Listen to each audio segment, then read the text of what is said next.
18슈 레위기 7번째 되돌았습니다. 뻘뻘. 레위기 14장 33절에서 57절. 가옥에 생긴 나병에 대한 규례입니다.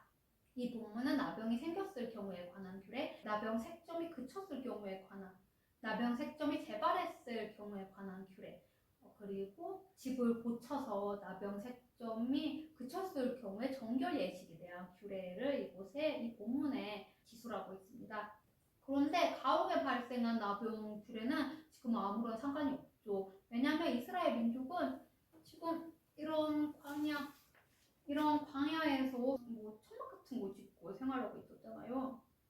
아무튼 본문은 이스라엘 백성이 약속의 땅인 가나안에 들어가서도 그들의 집에 나병으로 불리는 곰팡이균이 서식할 수도 있다는 사실을 의미합니다. 즉 가나안 땅은 비록 거룩한 땅이긴 하지만 그 가운데 사람들 중에는 부정한 사람이 있을 수 있기 때문입니다.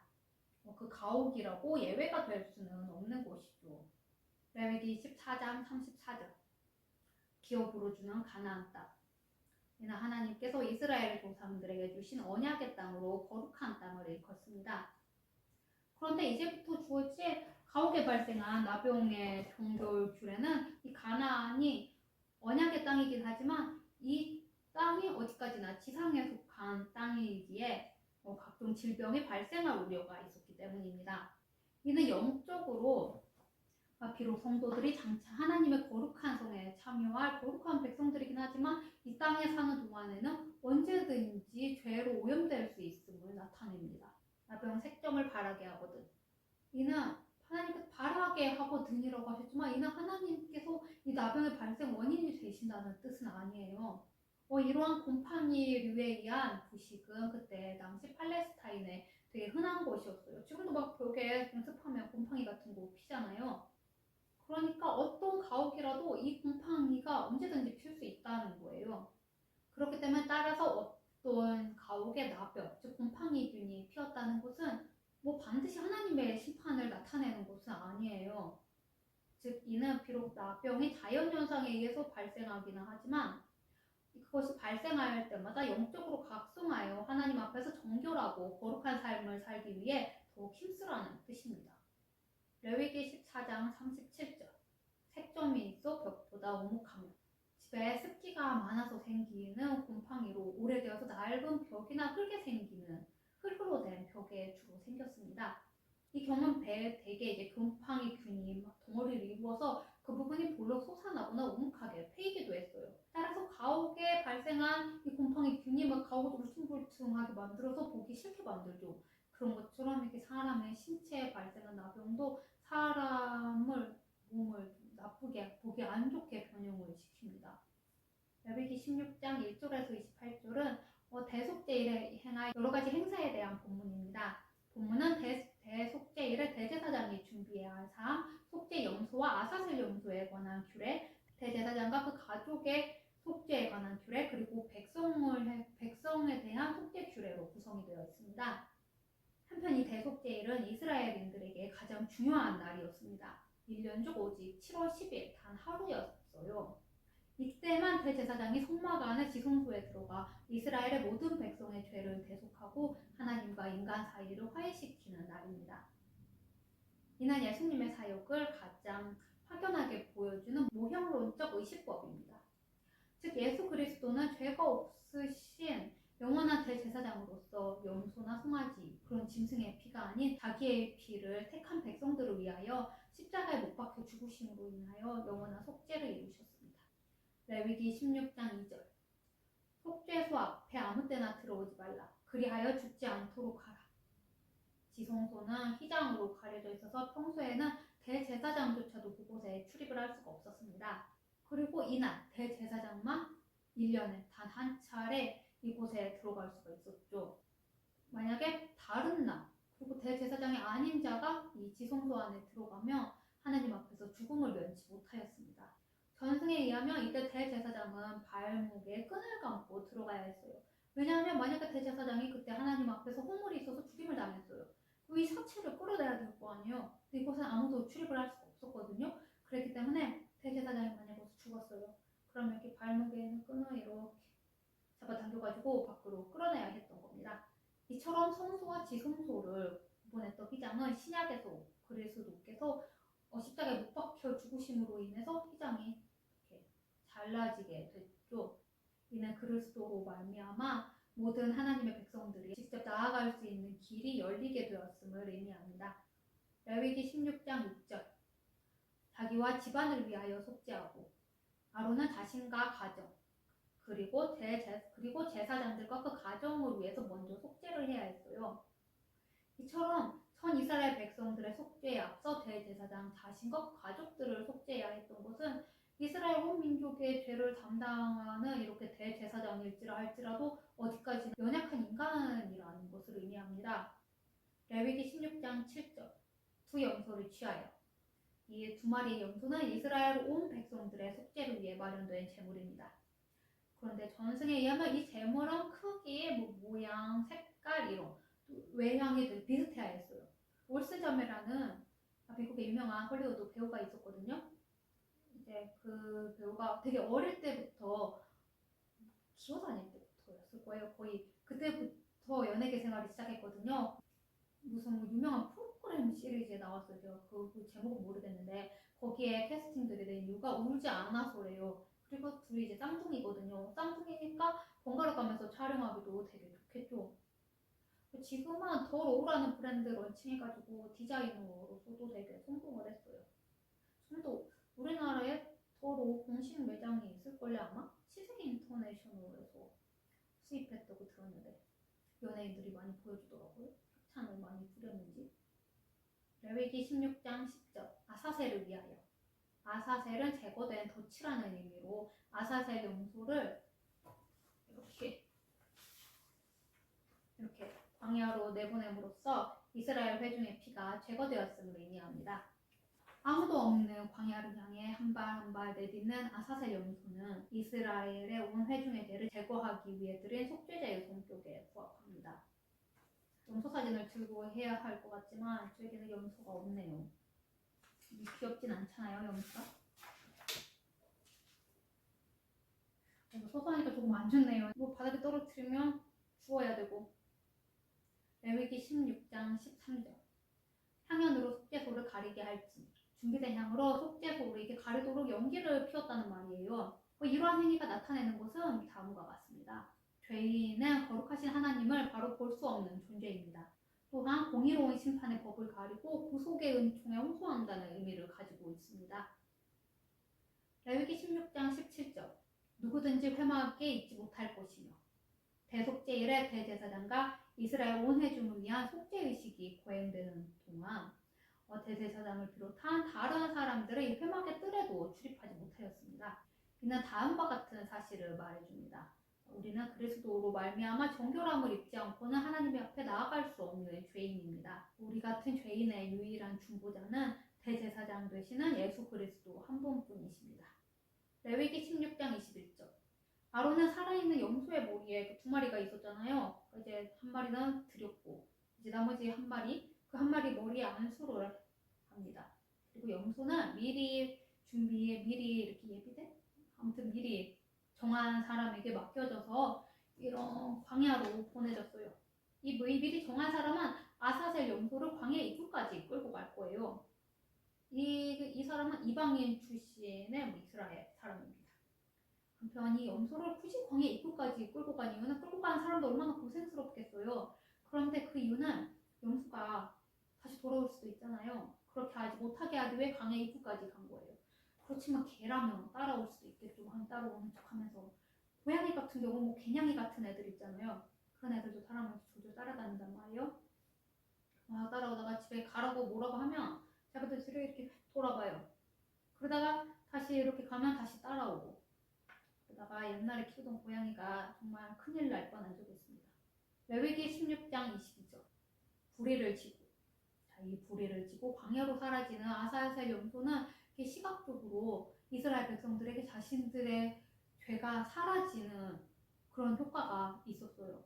말하자면 뭐 하나의 퍼포먼스 같은 거죠.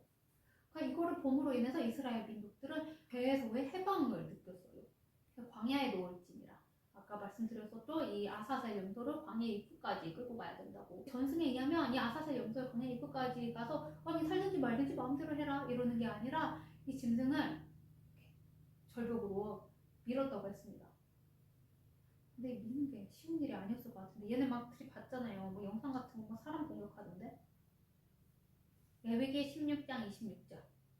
염소를 아사셀에게 보내자는 그냥 바로 오자마자 자신의 진영에 딱 들어갈 수 있는 게 아니고 이 진영 입구에서 옷을 빨고 몸을 이렇게 씻은 다음에 자신의 진영으로 돌아갈 수가 있었어요. 왜냐하면 이스라엘 백성들의 죄를 짊어진 이 아사셀 염소에 의해 그 사람도 죄에 오염되었기 때문이에요. 그리고 또 한편으로는 아사셀 염소로 광야로 이끌고 간 사람 역시 대제사장과 마찬가지로 죄를 담당한 중보자적 역할을 수행했기 때문입니다. 레위기 16장 29절에서 34절. 본문은 대속죄의 준수 명령과 대속죄일에 취할 백성들의 태도에 관한 기술입니다.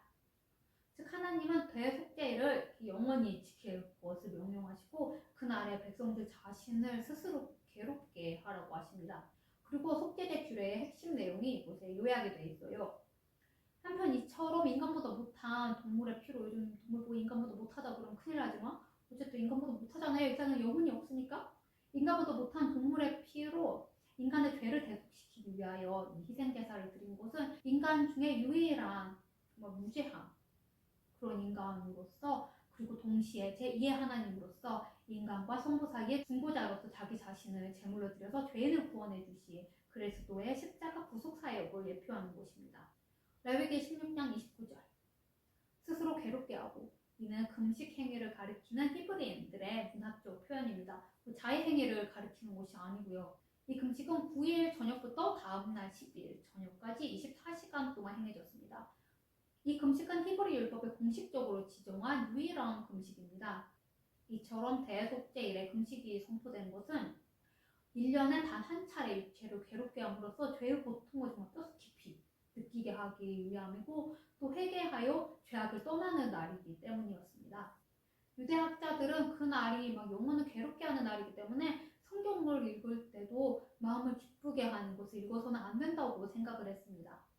저는 이제 하루 금식을 한 적이 있거든요. 그날 막 기도하고 성경을 읽어야 하잖아요. 근데 그 기도하고 눈을 감으면 모레 치킨, 피자, 이런 떡볶이 이런 게 둥둥 떠다니는 거예요. 집중도 안 되고 뭐 해도. 그리고 이제 밤에 자려고 딱 누웠는데 밖에서 찹쌀떡하고 찹쌀떡 하는 소리가 들리는 거예요. 제가 찹쌀떡을 그렇게 좋아하지도 않거든요.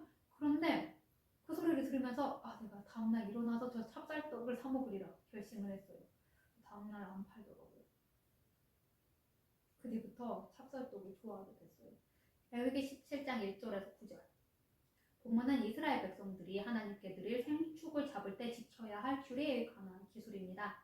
즉 하나님께서는 희생제사를 위한 생축을 반드시 회막문 앞에서 잡으라고 하셨어요.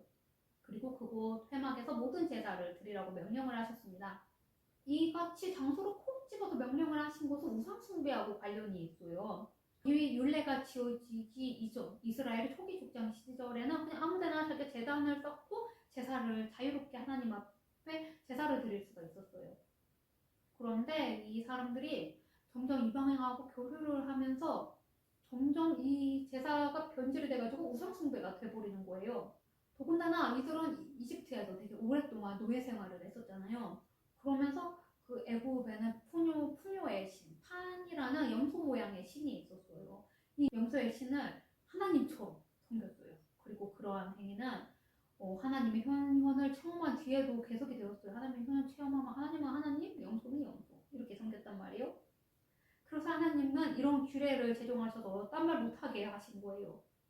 레위기 17장 4절. 희생 제물을 이렇게 성막으로 끌고 와서 번제단의 북쪽 뜰에서 잡아야 했습니다. 이러한 명령은 이 제물을 다른 신들에게 또는 신전에서 희생 제물을 바치지 못하도록 하는 데 도움이 되었습니다. 또한 그것은 성소에서 멀리 떨어진 곳에서 잡은 짐승의 피로 저승신들을 달래준다는 개념을 막아주었습니다. 여호와께 예물로, 구체적으로는 짐승의 피와 기름을 하나님께 드리는 것을 얘기합니다. 이는 짐승을 온전히 하나님께 드림을 상징하는 거예요. 왜냐하면 우리의 생명의 원천은 피와 기름에 있기 때문이에요. 이처럼 희생제물의 경우는 말할 필요도 없고 우리가 먹으려고 잡은 이런 애들까지 그렇게 해야 했어요. 그 이유는 일용할 양식을 주신 하나님께 감사드림과 이를 통해 삶의 중심이 하나님이심을 고백하는 거예요. 피 흘린 자, 여기서 피 흘린 자는 살인자를 뜻합니다. 이 짐승을 아무렇게나 내 마음대로 잡은 자도 살인자라는 거예요. 이 짐승이 막 보잘것없는 미물이기는 하죠. 요즘 보잘것없다 짐승 보고 보잘것없다 그러면 큰일 나긴 하지만 어쨌든 영혼이 없잖아요. 이런 짐승이라 할지라도 마음대로 잡으면 안 되는 거예요. 그 생명의 주관자는 하나님이시잖아요. 혹자는 이 규제법이 과거 애굽의 관습을 쫓아 이 들의 신이나 산의 신에게 제물을 드리는 악행을 막기 위한 것이라고도 합니다. 레위기 17장 5절 들에서 잡던 그들의 제물, 이것은 식용을 위해서 고기를 잡는 것을 가리키는 거예요. 식용을 위한 도살 행위에도 제사를 뜻하는 제물이라는 단어가 동일하게 쓰였죠. 이는 제사용이든 식용이든 모든 짐승을 잡을 때에는 반드시 하나님 앞에 이 회막문 앞에까지 끌고 와서 하나님 앞에서 잡고, 또한 식용일 경우에도 반드시 그 피와 기름을 하나님께 화목제물로 드려야 했기 때문이에요. 이러한 규례는 이스라엘 가운데 그렇게 만연하기 쉬운 이교도적 요소를 제거하고 그 가능성까지도 제거해 버리기 위한 조치예요. 화목제. 이때 이스라엘 백성들은 하나님께 화목제로 이 짐승을 드려야 했어요. 희생제물의 피와 내장을 하나님께 드렸다는 점에서 일상적인 화목제와 식용을 위한 화목제가 동일합니다. 그런데 일상생활에서 드리는 화목제는 이 희생제물의 우편 뒷다리는 거제로, 이 가슴은 요제로 제사장 몫으로 돌려야 했어요. 여기까지 들으면 그러면 나는 뭘 먹어야 하나 하는 생각이 들죠. 나는 먹으려고 잡은 애인데, 물론 다리의 3개와 가슴 부위를 제외한 온몸이 있긴 하지만 이러면 안 되지만 그럼 아깝잖아요. 그런데 다행히도 내가 먹기 위해 잡은 것은 그냥 온몸을 내가 먹었습니다. 레위기 17장 7절 음란히 섬기던 수명수. 음란하게는 문자 그대로는 창조와 성행위를 하다라는 의미예요. 이는 이스라엘 민족들이 신랑 되신 하나님을 버리고 우상숭배에 탐닉하는 것을 비유적으로 표현한 말입니다. 그리고 옛날에는 이런 고대에는 그 신전에서 창기들하고 음란한 행위를 함으로써 신에게 제사를 드렸잖아요. 신념소는 이스라엘이 이집트에 있을 때 섬겼다고 하긴 뭐하지만 그때 당시 이집트인들이 애굽인들이 섬기던 판신, 이 염소의 형상을 한 그 판신을 의미합니다. 실제로 이스라엘은 출애굽 이후에도 애굽의 관습에서 벗어나지 못한 채 희생제물의 일부를 판신에게 드림으로써 그들의 진노를 피하려고 했습니다. 레위기 17장 10절에서 16절 피를 먹지 말라는 금령이 3장 17절과 7장 26절에 이어서 또 등장을 해요. 얼마나 중요하면 세 번째 말씀을 하고 계시는 거예요. 또한 본문은 피를 먹지 말아야 할 일반적 원리뿐만 아니라 피를 처분하는 방법과 그 이유, 또한 스스로 죽은 들짐승이나 다른 들짐승에게 찢겨 죽은 들짐승을 내가 모르고 먹었어요. 그러면 그런 사람에 대한 규례까지 여기에 언급이 되어 있습니다. 레위기 17장 10절 무슨 피든지 먹는 자, 피의 식용을 금한 이유는 다음과 같습니다. 피는 생명의 근원이기 때문입니다.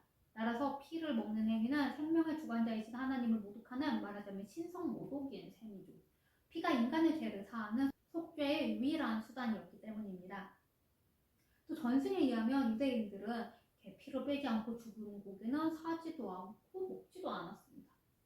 안 샀으니 먹지도 못했겠죠? 또 피를 제거할 때 랍비의 지휘 감독을 받아야 했어요. 구약 당시 희생 제물의 피는 신약에서 인류의 죄를 속하기 위해 흘리신 그리스도의 대속의 피를 예표하였기 때문입니다. 유대인들은 원래 하나님께 드린 제물만을 먹을 수 있었어요. 이런 희생제사가 사라졌다고 해서 갑자기 고기를 끊을 수 있는 건 아니죠. 그래서 그 고기를 먹을 수 있게 만든 방법이 셰이타라는 방법이에요.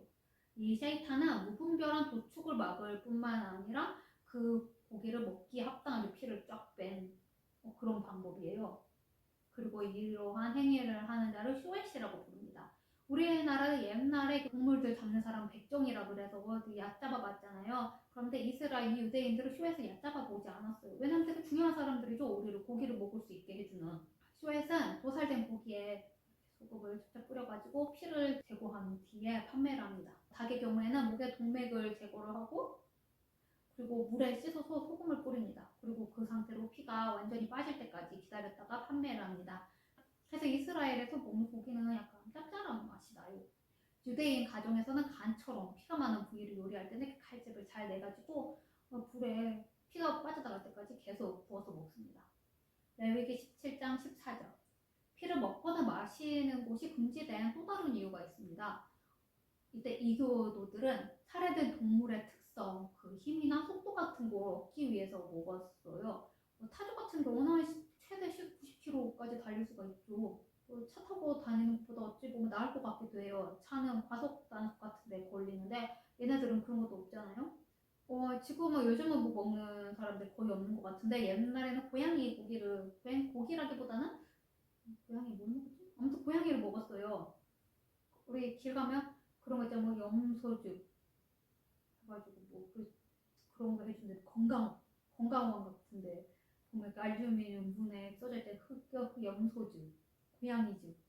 이 고양이를 먹은 게 고양이들은 엄청 유연하고 정말 좁은 틈 같은데도 머리만 이렇게 들어갈 수 있으면 그곳을 들어가는 게 가능하잖아요. 근데 되게 유연하기 때문에 관절에 좋다 그래서 먹었다고 합니다. 엄청 뻣뻣하거든요. 또 관절에 이상은 없는데 엄청 뻣뻣해요. 고양이를 먹으면 혹시 춤도 잘 추고 유연해지려나? 그런데 하나님의 백성은 이런 섭취하는 피가 아니라 하나님을 의지함으로써 힘을 얻어야 하는 거죠. 또한 희생제사의 상징을 보존하기 위함입니다. 피는 죄인 대신 희생된 동물의 생명을 상징합니다. 또 여러 가지 치명적인 질병이 이 피를 통해서 전염이 되죠. 뭐 에이즈나 C형 간염 같은 경우에도 피를 통해서 전염이 되는 경우가 많잖아요. 에이즈 같은 경우는 좀 다르긴 하지만 잘못된 그런 성행위를 통해 전염되는 경우가 더 많죠. 성경은 육체의 생명은 피에 있다고 말씀하고 있습니다. 이는 피가 온몸에 생명을 준다는 의미입니다. 생명체는 혈액순환을 통해 신체의 각, 말단 부위까지 산소로 운반을 하죠. 1628년 영국의 의사 하비가 인체의 혈액순환을 발견했습니다. 심장에서부터 산소를 실은 깨끗한 피는 동맥을 통해 온몸을 퍼져나갔다가 정맥을 통해 다시 심장으로 들어오죠. 이 정맥과 동맥을 연결하는 부위가 모세혈관인데 이 모세혈관은 하비가 죽은 뒤 이탈리아의 의사 말피가 발견을 합니다. 그 이전에 사람들은 혈액에 눈물하고 심지어 오줌까지 섞였다고 생각을 했어요. 그리고 고대 로마 의사 갈렌. 이 갈렌은 피에는 정신이 있고 27개의 맥박이 있다고 했습니다. 27개는 왜 하필 27개일까요? 피에 대해 우리가 알고 있는 지식들은 전부 근대 이후에 발견된 것들이에요. 그 이전에는 정말 무식하다고 느껴질 만큼 좀 엉뚱한 소리를 많이 했어요. 피에 대해서 아까도 말씀드렸듯이 막 피에 그런 게 섞였다고 그러고 인체의 신비는 하나님에 대한 것이고 그 하나님의 계시를 기록한 것이 성경이죠. 그렇기 때문에 성경은 인체의 신비를 밝히 꿰뚫어 보여줄 수 있는 겁니다. 오늘은 여기까지입니다. 다음에 만나요.